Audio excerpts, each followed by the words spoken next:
Hello and welcome to my video. It's been a while since I've uploaded my game collection and I think it's fitting to my 576 subscribers, so sit back, relax, and enjoy. Come on Nolan, let's get her going.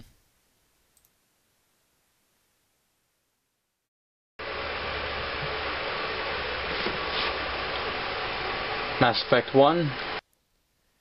An action RPG which allows the player to freely roam the galaxy, making choices of his or her own and catching a little tang along the way. A highly iconic title for its innovative narrative choices, blending third-person shooting with classic RPG elements, all while looking so good.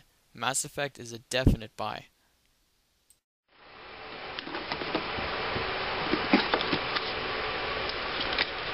Mass Effect 1 Collector's Edition.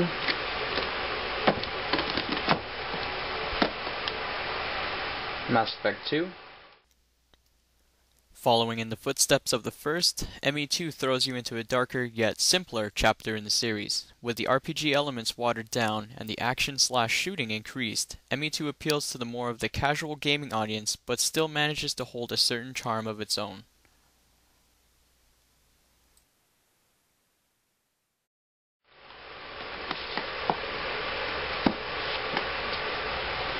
Mass Effect 2 Collector's Edition.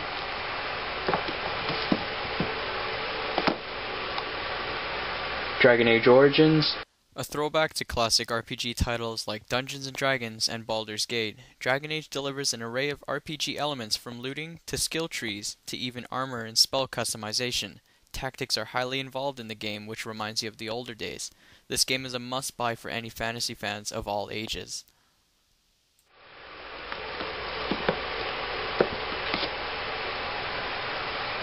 Dragon Age 2 BioWare Signature Edition. Showing a different perspective during the events in Origins, DA2 shows how a family loses everything and fights their way to the top, but not without sacrifice. The ever-so-growing RPG elements were lost along the way for DA2, yet it still played and looked great on all platforms, especially the PC.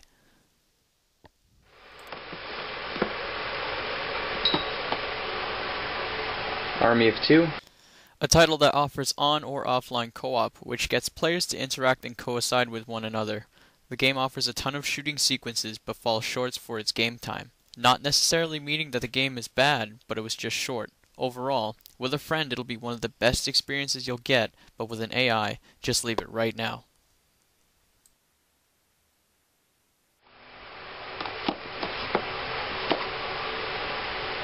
Army of Two: The 40th Day.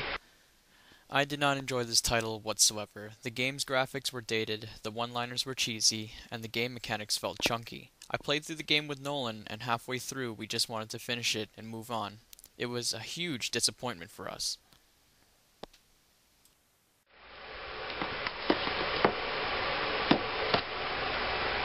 Battlefield Bad Company 1 Gold Edition. A more comedic and user-friendly Battlefield jumps out to gamers under the name of Bad Company. You play as Preston Marlowe, a US soldier that has been transferred to what seems like a Dirty Dozen squad, where you'll fight your way through hordes of evil Russians, evil terrorists, and evil evilness. This game delivers both in storyline and overall gameplay. Progressive multiplayer with an array of maps will keep you busy until the next Bad Company arrives.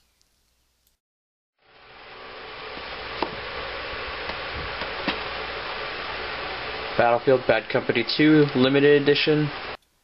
A more serious direction was taken for Bad Company 2, forcing Marlowe and his band of compadres to seek and destroy a superweapon which in turn could turn the tide of the ongoing world war.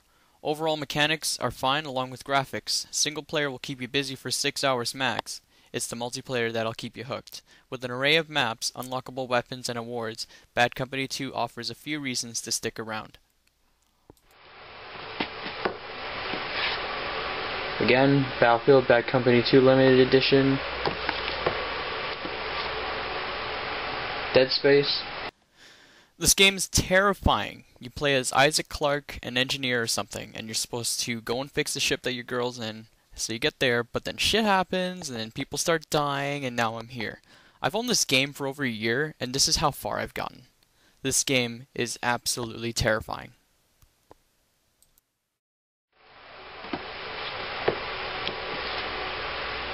Dead Space 2. Following after the first, you find Isaac Clarke aboard an orbital city called Rapture. Again, curiosity gets the better of humans, and they bring that thing that makes everybody go crazy, as shown briefly here. Only reason why I completed this one? Armor and Weapon DLC right at the beginning. Single player will excite and fright you, while multiplayer will leave you scratching your head for more.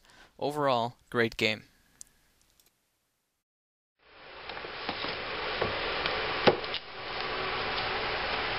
Okay. A title that emphasizes on jump in, jump out lobbying. Brink does a fair job showing that multiple players can cooperate with each other long enough to complete objectives. Single player can vary in length. With a full lobby of players, the game can be completed in about 4 hours or so. For replay value, splash damage included training facilities which unlock weapons and perks. Overall, satisfactory.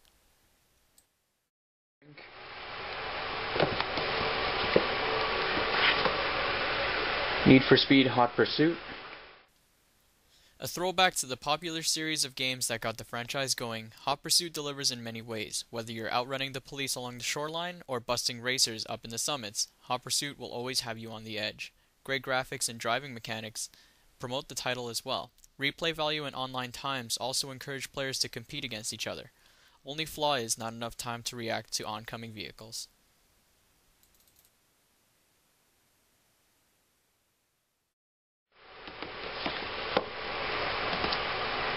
NHL 10. Command & Conquer Tiberium Wars. Crisis 2 Limited Edition. A game that takes itself seriously in the graphics department, Crisis 2 also provides a fun, yet forgettable experience. Overall mechanics are good with stealth and armor ability, along with an array of weapons to choose.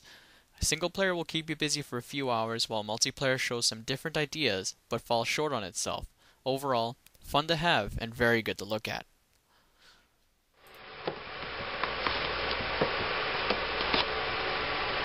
Fight Night Round 4. Grand Theft Auto 4. One of the most iconic titles for next-gen consoles, Grand Theft Auto shows how games should be made. You play as Niko Bellic, a Serbian immigrating to America to run from his problems but also find some closure. Along the way he meets multiple characters which will either make or break him towards the end. Overall single player is compelling but can be lengthy. Multiplayer provides an assortment of game types, but the most popular of all is free roam with friends, meaning the city is your playground. A must-buy for everybody.